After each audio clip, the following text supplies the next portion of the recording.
የኢፌዴሪ ጠቅላይ ሚኒስትርና የጦር ኃይሎች ጠቅላይ አዛዥ ዶክተር አብይ አህመድ የሀገር መከላከያ ሰራዊትና በግንባር የተሰለፈው ጥምር ጦርን ለማበረታታት እንዲሁም ለመምራት ወደ ግንባር ዘምታለሁ ብለው ቃላቸውን ጠብቀው ጦሩን መምራት ከጀመሩ ዛሬ ሳምንታቸው ነው። እርሳቸውም ቃላቸውን አክብረው በግንባር ከተሰለፉ ጀምሮ ሰራዊቱ ለድል የሚያበቃውን አቅጣጫ በማስቀመጥና በመምራት በሁሉም ግንባሮች ሰፊ ማጥቃት እርምጃ በመውሰድ የማይቀረውን ድል እያበሰሩ ይገኛል።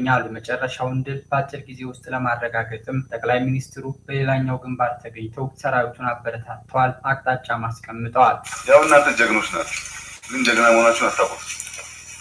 ሀገር ያለችው በእናንተ በዚህ ብርድ በዚህ መከራ እዚህ ውስጥ ተኝታችሁ ኢትዮጵያን ያስቀጥላችሁ ነው።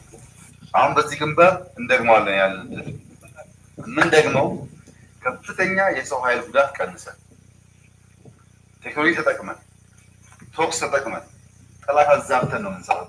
አሁን የገጠመን ጠላት ዘራፊ፣ ወራሪና ከሰብአዊነት ያፈነገጡ ድርጊቶችን የሚፈጽም ነው ያሉት ጠቅላይ ሚኒስትሩ ይህ ጠላትም ተሸንፏል ብለዋል። ዋናው ጉዳይ ጠላት ተሸንፏል። ጠላት መበተን መደምሰስ ነው ቀሪ ስራችን።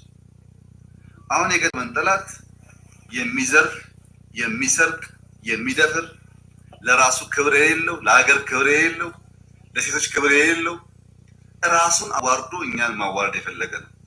ይሄን ለማድረግ ታውሮ ገብቷል። ሳያቅድ፣ ሳያልም፣ ሳያስብ፣ ሳይዘጋጅ በታወረ መንገድ በውር ድንብር ገብቷል። በውር ድንብር ግን አይወጣም። በውር ድንብሩ የገባውን የጠላት ኃይል ለመደምሰስ እና ጋሸናን በቀናት ውስጥ ነፃ ለማውጣት ሰራዊቱና አመራሩ ዝግጁ ነው ብለዋል ጠቅላይ ሚኒስትሩ። በምስራቅ ያሳከነውን አመርቂ ድል በጋሸና እንደግማለን። በጋሸና ደገምን ማለት በውር ድንብር ትምህርት የሚያገኝበት ነው።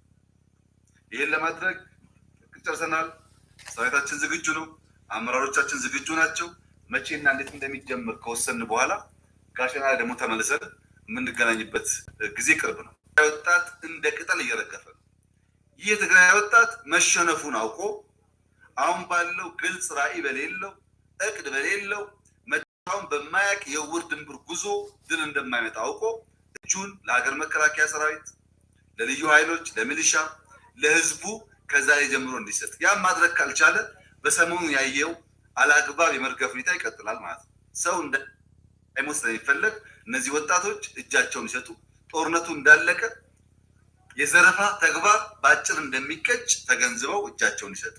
የኢትዮጵያ ፍላጎት ሰላምና ልማትን ማረጋገጥ መሆኑን ያነሱት ዶክተር አብይ አህመድ ተገደን በገባንበት ጦርነት እያለቁ ያሉ የትግራይ ወጣቶች የት እንደደረሱ የትግራይ እናቶች ሊጠይቁ ይገባል ሲሉም አሳስበዋል። የትግራይ እናቶች ደግሞ እንዲጠይቁ ልጄ የታል እንዲሉ መጠየቅ አለባቸው። ልጆቻቸውን በከንቱ እያረገፈ ለሚቀልድ ኃይል ዝም ማለት ሳይሆን ጠይቀው ልጃቸው የታል ማለት አለባቸው። እኛ ጦርነቱን አንፈልገውም። የምንፈልገው ሰላም ነው። ምንፈልገው ልማት ነው። ምንፈልገው የሀገር አንድነት ነው። ሀገር አፈርሳለሁ፣ እዘርፋለሁ፣ አዋርዳለሁ ብሎ በውር ድንብር የገባውን ጠላት ደግሞ እንበትናለን፣ እንደመስሳለን፣ እናፈርሳለን። የሀገራችንን ክብር እናስጠብቃለን። ለዚህ ይከፈል ማንኛውም መስዋዕትነት መክፈል ዝግጁ ነን። ይሄ የሚለው ያው ይሄም ነበር። ይህን ሁሉ ረስተው ስንት የተቀጥቅጠው ልካቸውን አግኝተው የሄዱት ሁሉ እንዳሉ ሆነው እየተቆጠሩ እንዳደርግ ነው መከላከያ እንደዚህ ሆነ፣ ጀግናው እንደዛ አደረገ፣ የአብይ አህመድ አገዛዝ ምናምን እያሉ ስለቃዡ እዛ ጋር መቃዠቱ እኔ ጥሩ አይደለም። አትሸወዱ፣ አትቃጠሉ የሚል እንትን አለኝ። አይ ካላችሁ ለእኔ ምንም ያሳስበኝ ነገር የለም። ኢትዮጵያ እንደተሻገረች ሌት ተቀን ቀን ሁሉ ተገለባብጦ እንደዚህ ብዙ የሚሰራ ነገር አለ። ገንዘባና የራሱ ጉዳይ። መጀመሪያ እኛ ለሰው እንስራና ሰው የሰራንለትን አይወቅ። ግዴታዬን እወጣለሁ። ይሄ የሞራል ጉዳይ ነው። በዘመን እንደተፈጠረ ሰው በየቀኑ ሲረገም ውሎ ሲረገም የሚኖር ትውልድ መሆን አልፈልግም። ሰው ቢያመሰግን የተመሰገነ ሰው ሲሆን ነው። የሚያመሰግኑት ራሳቸው የተመሰገኑ ናቸው። ሲራገሙ የሚሉት ራሳቸው የተረገሙ ስለሆኑ ነው። በቻሉት አቅም የነሱ በየትኛውም ቦታ ላይ መገኘት፣ መኖር፣ መፈጠርና ምንም ነገር ማድረግ ለሌሎች በጎነትና ጥሩ ነገር መሆን ሲገባው በየሄዱበት ጥፋትና መጠፋፋትን ብቻ የሚይዙ ሰውን ያክል ትልቅ ፍጡር ሆነው ተወክለው የአጋንንታዊ ማንነት ወርሰው የሚኖሩ ሰዎች የራሳቸው ጉዳይ። በየትኛውም ቦታ ላይ ሀገርን ማፍረስ አይጠቅምም። ጦርነት አይጠቅምም። በየትኛውም ቦታ ላይ አጥፍቶ ጠፊ መሆን አያስፈልግም።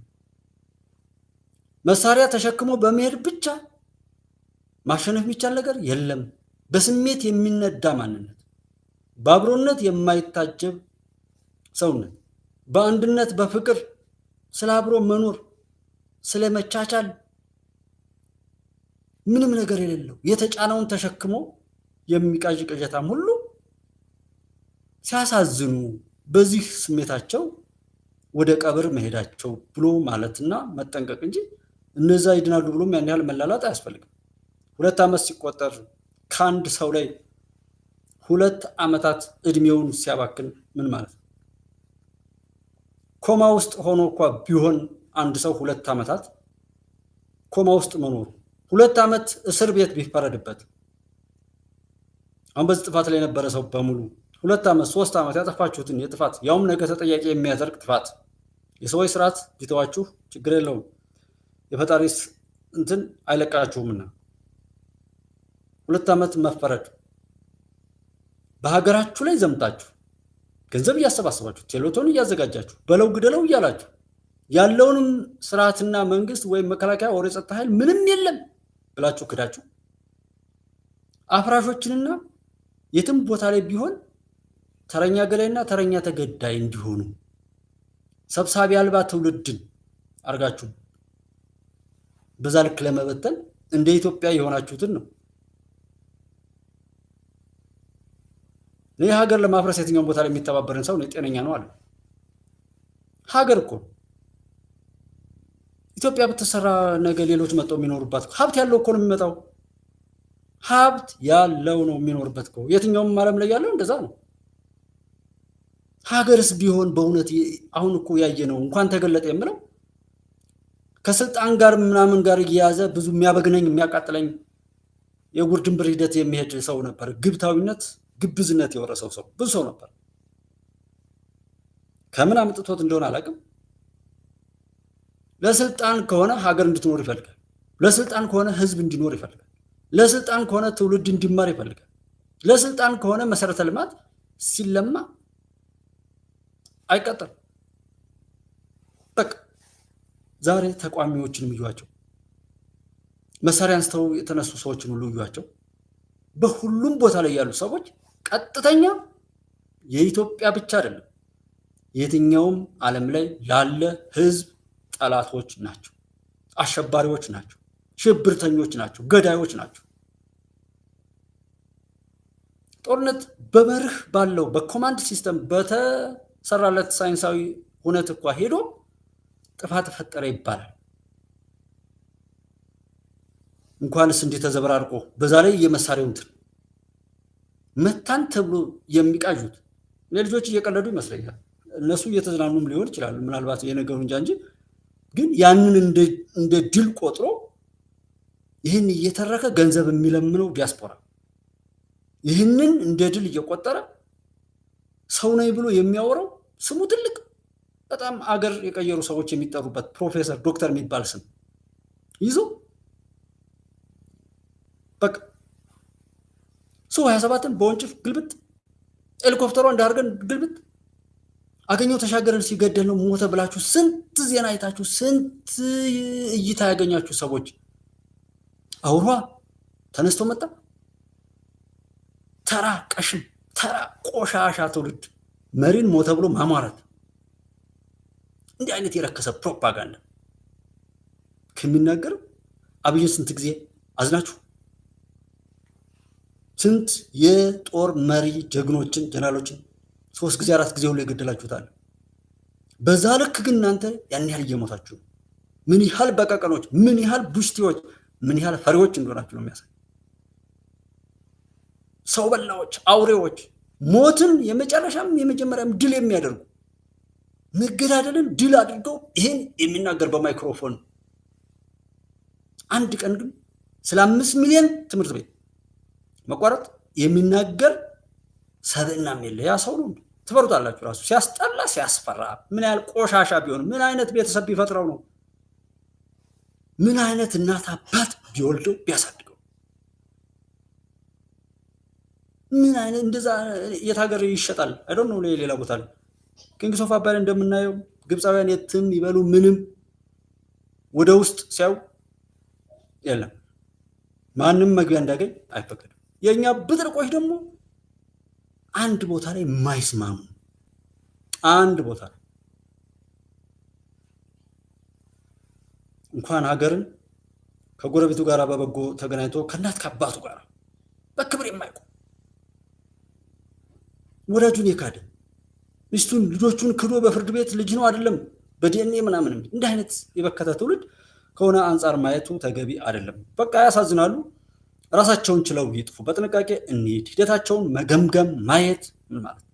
ዛሬም በፊልም በድራማ በምን ትውልድን ሊያከስር የሚችል ገደል ሊከት የሚችል ውርደትን እንደ ክብር የሚቆጥር ራሱን እየሰደበ ራሱን እየገደለ የራሱን መሞትና የራሱን ነውር በራሱ አንደበት የሚመሰክር ትውልድ እንዲፈጠር የሚያደርጉ ብዙ